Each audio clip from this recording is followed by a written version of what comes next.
అమ్మగారు ఇంకెప్పుడు అలా వాగను. మీరు చెప్తేనే మాట్లాడతాను అమ్మగారు. నేనొస్తాను అని చెప్పగానే నోరు మూసుకొని ఉండు. మరి ఇక్కడి నుంచి మాట్లాడొద్దు అని చెప్పేసి చెంచలమ్మ చంటినైతే కారెక్కించుకుంటుంది. అలా రవిబాబు ఇక ఒకతనికైతే ఫోన్ చేస్తాడు. అతను కట్టెలు నరుకుతూ ఉంటాడు. ఇంతలో ఫోన్ నెంబర్ చూసి ఒక్కసారిగా గుర్తుపట్టావా నన్ను అని చెప్పేసి రవిబాబు అంటాడు. బాబు మిమ్మల్ని ఎలా మర్చిపోతాను అని చెప్పేసి అతను అంటాడు.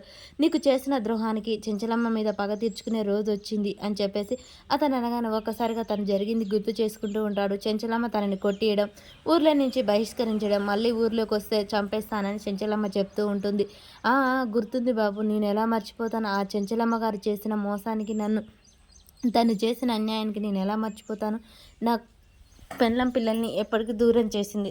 అలాంటి తనను నేను ఎప్పటికీ మర్చిపోలేను అని చెప్పగానే, అయితే గుర్తుంచుకో ఈరోజు వాళ్ళు నీ గుడికి వస్తున్నారు. సింధూరని ఇక తన కోడల్ని తీసుకొని వస్తుంది. తన కోడల్ని తనకు శాశ్వతంగా దూరం చేయి. అప్పుడు నీ బాధ ఏంటో తనకు తెలుస్తుంది అని చెప్పేసి రవిబాబు చెప్పడంతో సరే అంటాడు. ఇక చెంచలమ్మ ఈలోపే గుడి దగ్గరికి వస్తారు. పూజారి గారి దగ్గరికి వచ్చి, ఏంటమ్మా అమ్మగారు బాగున్నారా? ఇప్పుడే అయ్యగారు ఫోన్ చేశారు మీరు వస్తున్నారా అని.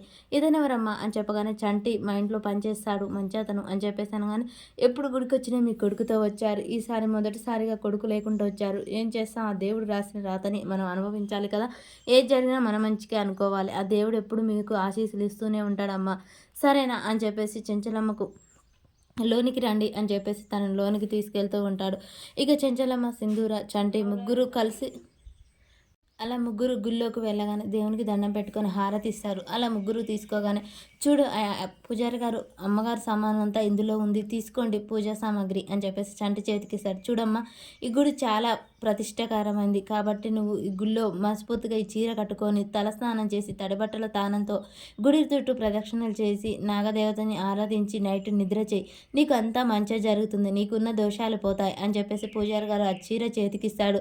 అమ్మ అక్కడ బిందె చెమ్ము ఉంది బాబు తీసుకెళ్ళి తనకివ్వు అని చెప్పేసి అనగానే, సరే అమ్మ వెళ్ళి పూజ చేసుకొని రాపో అని చెప్పేసి చెంచలమ్మ దండం పెట్టుకుంటూ ఉంటుంది. దేవుడా నాకు అన్ని ఆస్తి ఐశ్వర్యం అన్నీ ఇచ్చావు. తీర్పు చెప్పేటప్పుడు ఎన్నంటి ఉండి నాకు చేత నిజాలు చెప్పించావు. కానీ నాకు ప్రాణం అనుకున్న నా కొడుకుని ఎందుకు స్వామి దూరం చేశావు అని చెప్పేసి తన కొడుకుని గుర్తు చేసుకుంటూ చెంచలమ్మ ఏడుస్తూ ఉంటుంది. నా కొడుకు ఎలాగో దూరం అయిపోయాడు. నాకు ప్రాణంగా చూసుకుంటున్న నా కోడలైనా సంతోషంగా ఉండేలా చూడు అని చెప్పేసి దండం పెట్టుకుంటూ ఉంటుంది. ఇక ఈలోపే చంటి కూడా ఇక్కడ అన్నీ ఏర్పాటు చేస్తాడు. అమ్మాయి గారు దండం పెట్టుకోండి. మీరు వెళ్ళి స్నానం చేసొచ్చి ఇక్కడ పూజ చేయండి. ఇక నుంచి మీకు అంతా మంచే జరుగుతుంది. మీరు అనుకున్నది నెరవేరుతుంది. సరేనా అమ్మాయి గారు? ఇదిగోండి అమ్మాయి గారు కోనేటి దగ్గర జాగ్రత్త అందులో పడగారు. ఒడ్డున్నే కూర్చొని బిందెతో పోసుకోండి. సరేనా అని చెప్పగానే సింధూర చంటి వైపు చూస్తూ, చంటి నీది చాలా మంచి మనసు. నీలాంటి మంచి మనసు ఎప్పుడు అందరికీ ఉంటే ఎంత బాగుంటుంది అని చెప్పేసి సింధూర ఆలోచిస్తూ సరే అంటుంది. చంటి కూడా సరే అమ్మ జాగ్రత్తగా వెళ్ళి స్నానం చేసి రండి అని చెప్పేసి సింధూరాన్నైతే కోనేటి ఒడ్డుకు తోలుతాడు. ఇక చంటి అక్కడే దేవునికి దండం పెట్టుకుంటూ పూజ చేస్తూ, అమ్మ దేవుడా మా అమ్మాయి గారిని ఇక చెంచలమ్మ గారిని చల్లగా చూడు. వాళ్ళు ఎంత మంచి వాళ్ళో నీకు తెలుసు. నువ్వు గ్రామ దేవత వచ్చేపటికి వాళ్ళిద్దరిని ఎప్పుడు సంతోషంగా చూడు. వాళ్ళకి ఇక నుంచి కష్టాలు రాకుండా చూడు అని చెప్పేసి చంటి అయితే సింధూర గురించి దండం పెట్టుకుంటూ ఉంటాడు. మరి ఈలోపే చంపడానికి ఎవరైనా వస్తారా? సింధూర చనిపోతుంది.